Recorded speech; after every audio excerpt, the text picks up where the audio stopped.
What's going on, everybody? Kryptonian Prime here, giving you a fresh batch of some Mandela effects I've come across. Definitely, they're new to me, and want to get you guys' take on it.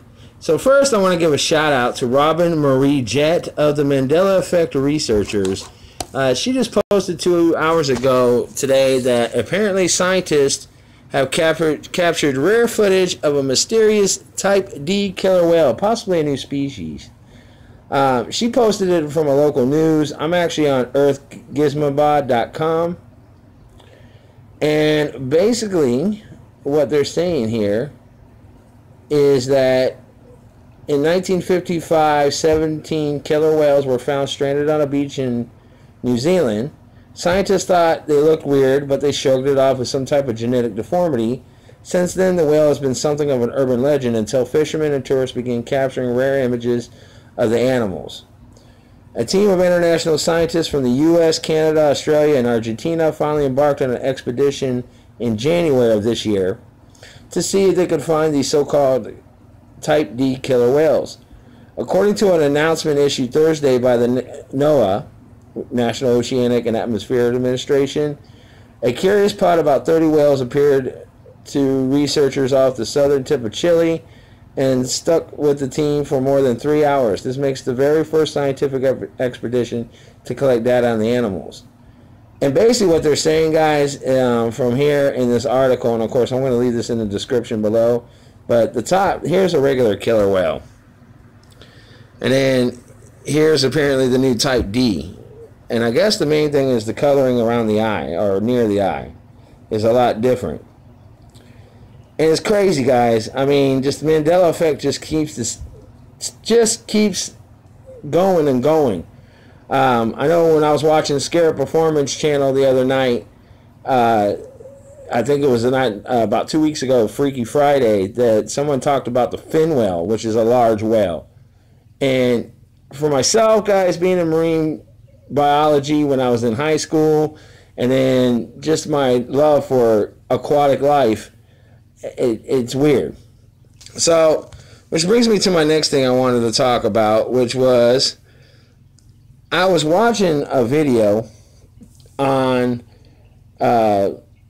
just some fish keeping on one of my backup channel, which is Crypto Betta, and I have a betta fish, and I've had the tank for about 4 months now. And I've done all type of research, but while I was watching somebody else and they were just walking through a fish store, they said something that caught me off guard, which was a marine betta fish, also known as a comet. I mean, this is just crazy, guys, is that from what Wikipedia is telling me, or marine betta is a species of reef-associated tropical marine fish in the longfin family, most commonly found between 3 to 5 meters deep, and is native to the Indo-Pacific Ocean. And if you look at this fish, it's nuts, because it says that it's been since 1903 is when they discovered it. I mean, honestly, guys, I looked through all types of data and information on it, and the one thing I found interesting was I happened to do a trends, because I was curious to see if there was any situation or time where people might have looked this up. You know, maybe it's gone through some fluctuation. Maybe it was myself. One of the big key things I noticed here, and I apologize, is that this grid keeps changing. You see how the trend goes, and then in 2008 or 2009, it went to 100%. And then it shows 95. Now, my issue with this data is that I'm going to show you guys something here. Give me a minute. Sorry about that. That was my fish tank. I was trying to show you guys as far as here it is capturing. So, as you see, here's the data first, where it shows how it started near 100 and then it would drop up and down, up and down, up and down.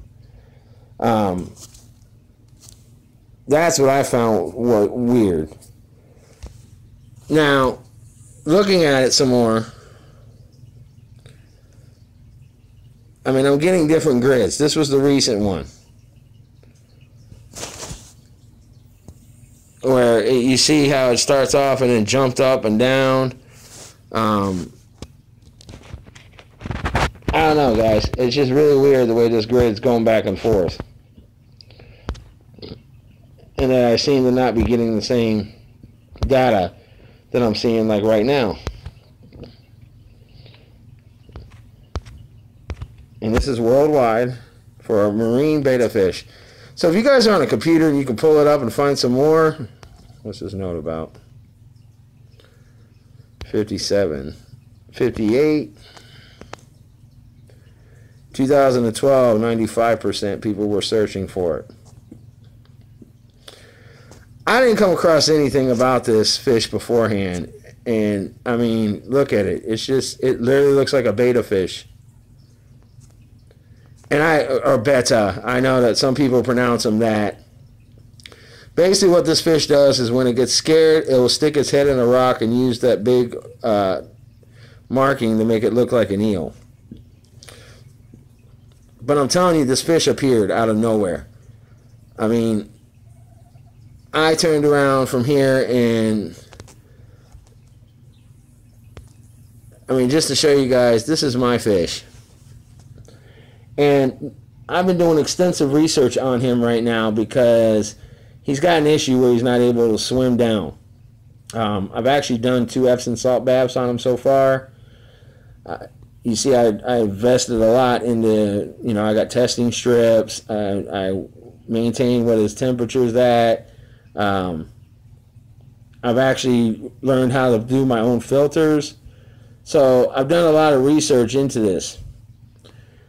You know, I've done Epsom salt dips on him just to try to help him out, to see if that would help clear him out. Maybe, you know, that's what they said to do. I fed him a pee. Nothing's worked. So my point is that I've been doing quite a bit of research. Nowhere did I run across this fish. Last thing I wanted to talk about real quick and kind of bring to everyone's, I don't know, I mean, this is new to me. But apparently, in a golf course, in an actual lake in Australia, there's apparently an entire mass of bull sharks living there. It was reported at the Daily UK back in 2011, October, but National Geographic finally went there. And I mean, these golfers have more to worry about than their swing. I mean, they're pretty much saying, from what I saw, and of course I'll put a link down in the description, but that when golfers began reporting strange sightings in a lake in Brisbane's Carbrook Golf Club, no one could have guessed what would happen next. Upon investigation, course manager Scott Wagstaff discovered what was swimming around the golf course's water hazards, bull sharks. How did they get there? Just how many sharks are swimming in the golf course waters. The whole story is here below, so I'm going to go ahead and post a link for that as well. So at least that way you guys could see what I was seeing, because what they're claiming is that a river flooded, some baby sharks got in there, the river dried up, and they've been there ever since. Again, I'm calling Mandela on all these creatures. It's weird how all these these creatures are coming in out of nowhere, and they've always been there. You know, just like the fin whale. How is it that a whale that big? And let's pull it up. I'll even pull it up so we can look at it together. I don't get how a whale that big could escape us for so long. And now, not only that, here, we got these other whales that they just went, oh, well, it was a genetic. I don't buy this. I don't buy it at all.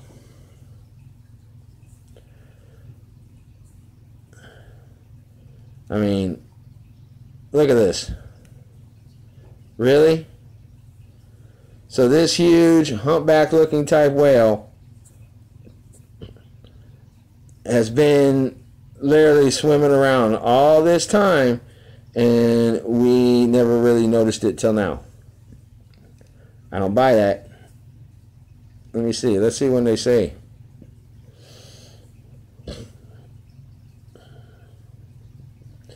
herring whale, razorback whale. The largest grows to 89.6 feet long. It's the second largest species on Earth after the blue whale. Really? I'm sorry, guys, but not from my old Earth. I mean, 1758? I mean, I don't know about you guys, but for myself, I remember looking at, you know, the pictures of all those species of whales, and nowhere was there a fin whale in there, or even these other orcas. So that's it. Just wanted to kind of lay out these three, get your guys' opinion. I appreciate you all for checking out my videos. I definitely appreciate you for subscribing. And if you're new here and want to hear more of what I have to say, welcome. I thank you so much again for taking the time to watch my videos. And I hope everyone has a wonderful day.